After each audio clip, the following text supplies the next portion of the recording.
un suceso imponente será, tan grandioso cual nunca fue visto, más glorioso jamás se verá.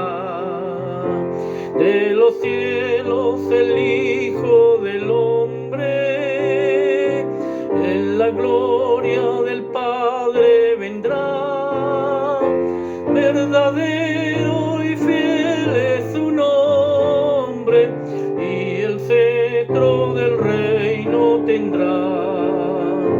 Verdadero y fiel es su nombre, y el cetro del reino tendrá.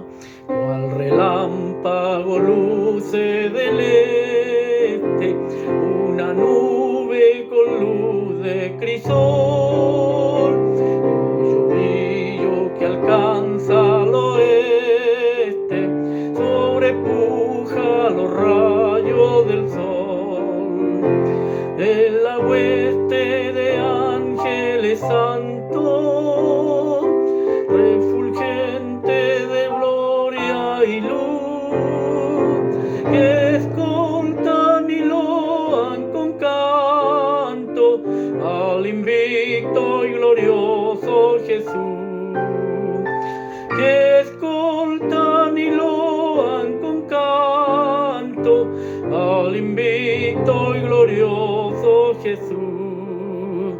Los impíos de miedo se espantan y perecen al ver al Señor, mas los justos las manos levantan hacia Cristo su buen Redentor, contemplando sus gratos fulgores, le aclaman con fervida voz: Rey de reyes, Señor de señores, mil hosanas al Hijo de Dios.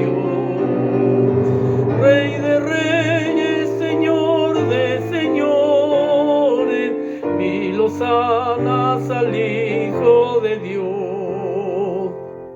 Sepulcro los lazos quebranta, que ataban al pobre mortal. A sus santos Jesús los levanta, revestido de luz inmortal, y lo lleva consigo al cielo, la corona y palma le da, y entonces disfrutan sin velo la presencia del Dios Jehová.